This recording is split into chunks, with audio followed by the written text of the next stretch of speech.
ஆகாஷ்வாணி.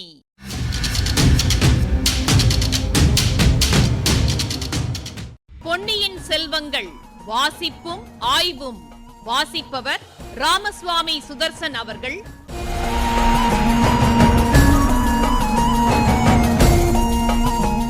மகாராஜாதிராஜ ராஜகம்பீர ராஜமார்த்தாண்ட ராஜகுலோத்துங்க ராஜகுலதிலக ஈரேழு 14 லோகத்தின் அதிபதி பாரா.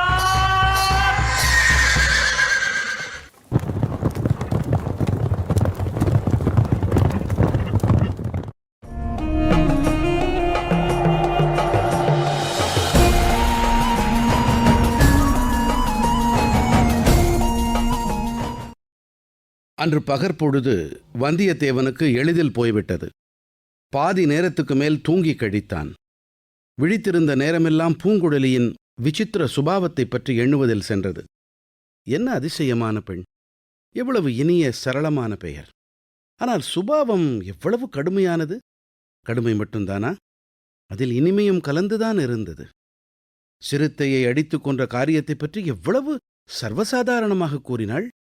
இவ்வளவுடன் சில சமயம் உன்மத்தம் பிடித்தவள் மாதிரி நடந்து கொள்ளுகிறாளே, அது ஏன்? இந்த பெண்ணின் வாழ்க்கையில் ஏதோ ஒரு கசப்பான சம்பவம் நடந்திருக்க வேண்டுமே.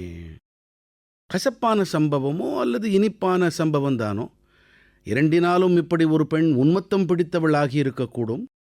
அல்லது ஒன்றுமே காரணமில்லாமல் பிறவியிலேயே இத்தகைய இயற்கையுடன் பிறந்தவளோ? இவளுடைய பெற்றோர்களின் இயற்கையில் விசேஷம் ஒன்றையும் காணவில்லையே. இனிய சாந்த சுபாவம் படைத்தவர்களாயிருக்கிறார்களே. குணம் எப்படியாவது இருக்கட்டும், நம்மிடம் இவளுக்கு இவ்வளவு சிரத்தை ஏற்பட்டதன் காரணம் என்ன? பழுவூர் ஆட்களிடம் நாம் பிடிபடாமல் தப்புவிப்பதற்கு இவ்வளவு பிரயத்தனம் செய்திருக்கிறாளே. இலங்கைக்கு படகு வலித்து கொண்டு வருவதாகவும் சொல்லியிருக்கிறாளே. இதிலெல்லாம் ஏதாவது ஏமாற்றம் இருக்குமோ? ஒரு நாளும் இல்லை. ஆனாலும் இவள் மனம் மாறியதன் காரணம் என்ன? நம்மிடம் இவள் எந்தவித பிரதி உபகாரத்தை எதிர்பார்க்கிறாள்? பின்னால் கூறுவதாக கூறியிருக்கிறாளே, அது என்னவாயிருக்கும்? இவ்வாறு வந்தியத்தேவன் சிந்தனை செய்து கொண்டிருந்த சமயங்களில் பூங்குழலி கூறியிருந்தது போலவே அவனைச் சுற்றி நாலாபுறங்களிலும் அடிக்கடி அமளி துமளிப்பட்டது. குதிரைகளின் ஓட்டம், மனிதர்களின் அட்டகாசம், சிறிய வன ஜந்துக்களின் பயம் நிறைந்த கூச்சல், பறவைகள் கிரீச்சிடுதல், இவ்வளவும் சேர்ந்து சில சமயம் ஒரே அமர்க்களமாயிருந்தது. அடுத்தாற்போல் அமைதி குடிகொண்டு நிசப்தமாயும் இருந்தது. அமர்க்களப்பட்டதெல்லாம் தன்னை தேடி பிடிப்பதற்காகத்தான் என்று வந்தியத்தேவன் உணர்ந்தான். வைத்தியரின் மகன் செய்த துரோகமும் அவனுடைய மனத்தில் அடிக்கடி வந்து கொண்டிருந்தது. நிர்மூடன் பூங்குழலியிடம் அதற்குள் மையல் கொண்டு விட்டதாக அவனுக்கு எண்ணம் போலும். சிறிய குட்டையில் உள்ள தண்ணீர் வடவா முகாக்னியின் மீது காதல் கொண்டது போலத்தான். பெண் சிங்கத்தை ஒரு சுண்டலி கல்யாணம் செய்து கொள்ள எண்ணிய கதைதான். ஆனாலும் அவனுடைய அறிவீனத்தை இந்த பெண் எப்படி பயன்படுத்தி கொண்டு விட்டாள்?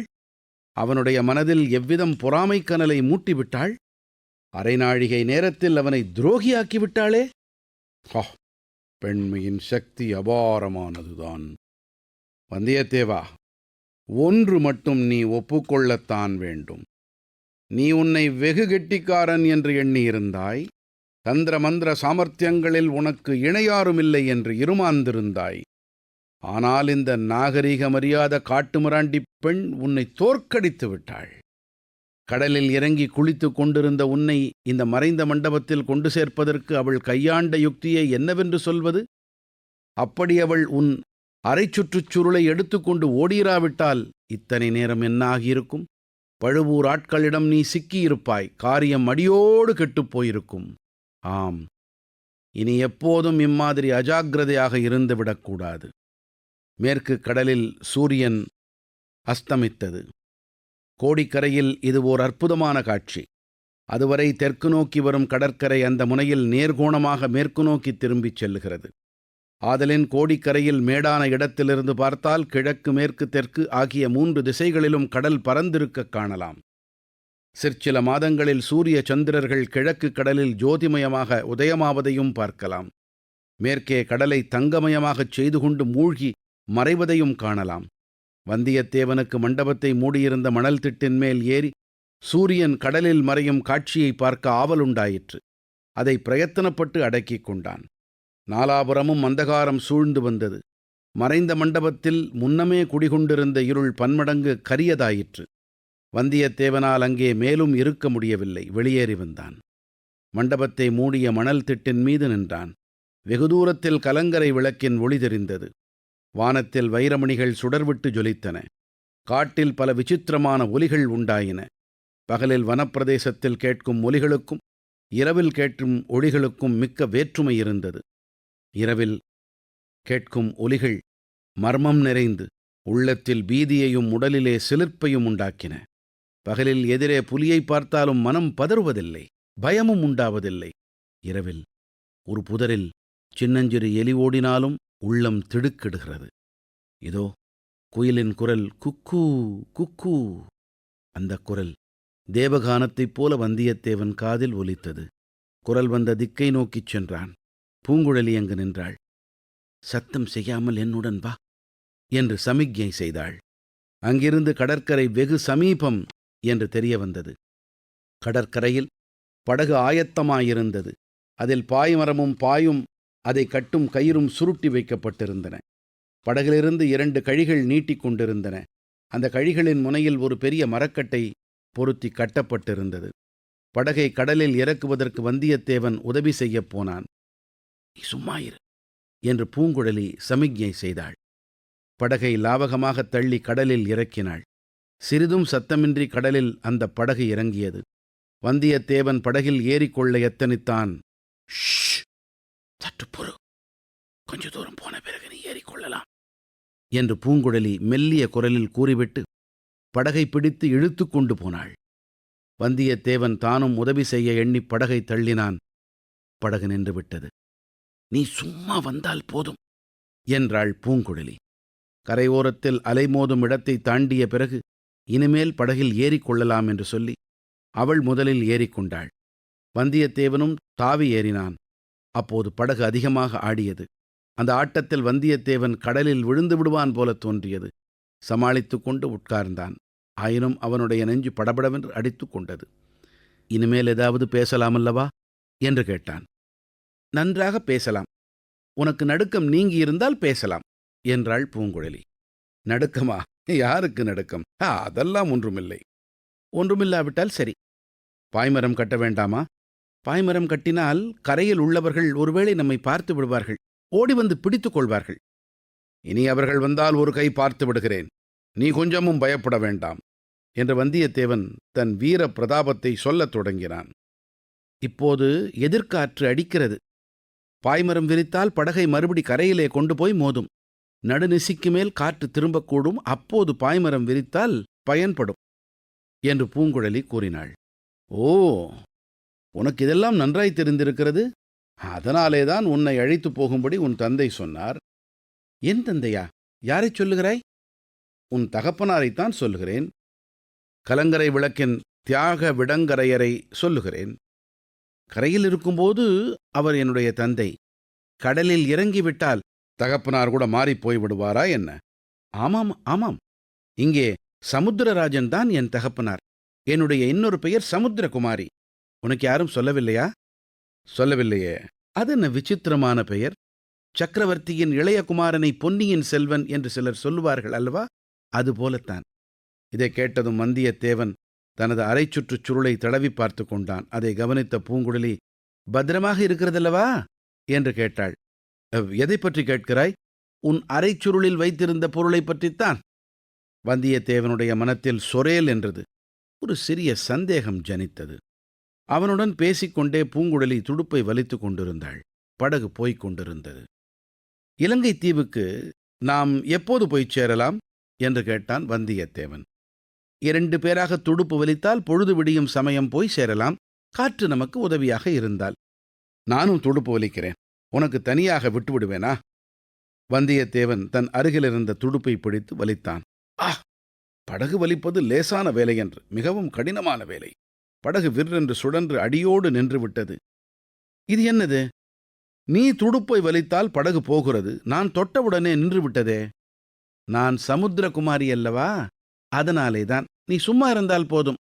உன்னை எப்படியாவது இலங்கையில் கொண்டு போய் சேர்த்து விடுகிறேன். சரிதானே?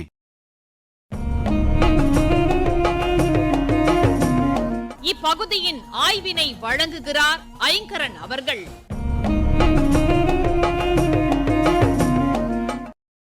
நீ சகட யோகக்காரன். காலில் சக்கரம் இருப்பது போல ஓயாம சுத்திக்கிட்டு இருப்ப. நடந்து போவ, குதிரை மேல ஏறி போவ, யானை மேல போவ, கப்பல் ஏறியும் போவ. இப்படியெல்லாம் வந்தியத்தேவனுக்கு உற்சாகம் ஊட்டினாரு குழந்தை ஜோதிடர். அப்பப்போ இருள் மாளிகையில பாழ் மண்டபத்துல ஒளிஞ்சிருக்க வேண்டியிருக்கும்னு சொல்லாம மழுப்பிட்டார் போலும். கோடிக்கரை காட்டுக்கு மத்தியில ஒரு பள்ளத்துல இருந்த மண்டபத்துல ஏறத்தாழ 6 மணி நேரம் சும்மா உட்கார்ந்திருப்பது எத்துணை கஷ்டமான விஷயம். அதுவும் நம்ம நண்பனுக்கு, காரியத்திலேயே கண்ணா இருப்பவனாச்சே. நீ கேட்ட உதவியை செய்தா எனக்கு என்ன தருவேன்னு அவ கேட்டதும் கொஞ்சம் தடுமாறி போயிட்டான் அல்லவா. விசித்திரமான சுவாவம் கொண்ட பெண். ஸ்வபாவம், தனித்தன்மையோட கூடின குண விசேஷம். அவனுடைய சிந்தனை ஓட்டத்தில் அடுத்த சொல் உன்மத்தம். இதன் பொருள் மனமயக்கம். வெறின்னு எடுத்துக்கிட்டாலும் சரிதான். குழல் வடிவில் இருக்கிற பூ உன்மத்தம் பூ. இது ஊமத்தம் பூ ஆயிடுச்சு. இதன் விஷத்தன்மை மயக்கத்தை உண்டாக்குமா. விஷத்தை முறைப்படி முறிச்சிட்டா இதுவே மயக்கத்தால் ஏற்படுற வெறிய விரட்டிடுமா. மனசை ஊஞ்சலுக்கு ஒப்பிடுவாங்க. ஒரு பக்கமா இழுத்து விட்டுட்டா போதும், நடுநிலையை தாண்டி மறுபக்கம் போய் மறுபடியும் நடுநிலையை தாண்டி திரும்பி வரும். எண்ண ஓட்டம் அதிகரிக்க அதிகரிக்க மன ஊஞ்சலின் ஆட்டமும் கூடிக்கிட்டே போகும் இல்லையா. அந்த பழைய மண்டபத்தில் முடங்கி கிடந்த வல்லவரையனின் மனம் இந்த நிலையில இருந்ததை கேட்டோம். சரி, நாமும் கொஞ்சம் ஞாபகப்படுத்திக்கலாம். தஞ்சாவூர் லதா மண்டபத்தில் நந்தினி போட்ட நிபந்தனை, அத மிக அபாயகரமான நிபந்தனைன்னு சொல்லி நழுவ பார்த்தான் வந்தியத்தேவன். அபாயத்துக்கு அஞ்சாதவர்னு சற்று முன் பெருமை அடிச்சுக்கிட்டீரே. இந்த கிண்டல் பேச்சை பொறுக்காம நாசுக்கா கேட்டான், அபாயத்துக்கு துணியறதுன்னா அதுக்கு தகுந்த பரிசு வேணுமே. ஆனா புத்திசாலியாச்சே, என்ன தருவீங்கன்னு கேட்கல. அந்த மோகினியோ கொஞ்சம் கூட தயங்காம என்ன பரிசு கிடைக்கும்னு சொல்லி அவனுக்கு பெரிய அதிர்ச்சியோட மனக்குழப்பத்தையும் ஏற்படுத்திட்டா. இப்போ இந்த பூங்குழலி இவனை என்ன தருவேன்னு கேட்டிருக்கா. மனசை கட்டுப்படுத்திக்கிட்டு, என்னால் ஆகக்கூடிய பிரதி உதவி ஏதாவது இருந்தா சொல்லு, செய்யறேன்னு விஷயத்தை அவ பக்கம் நகர்த்திடுறான். நல்லது. சதுப்பு நிலத்து கொள்ளிவாய் பிசாசு பத்தி கேள்விப்பட்டு அதை நேர்லியும் பார்த்தான் வந்தியத்தேவன்.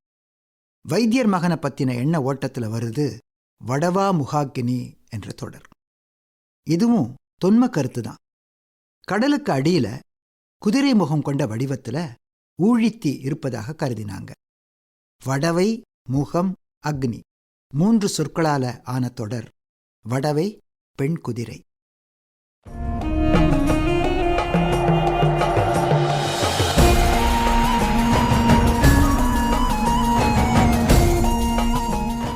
பொன்னியின் செல்வங்கள் வாசிப்பும் ஆய்வும் கேட்டீர்கள். வாசித்தவர் ராமசுவாமி சுதர்சன் அவர்கள். ஆய்வினை வழங்கியவர் ஐங்கரன் அவர்கள். படைப்பு சென்னை வானொலி நிலையம்.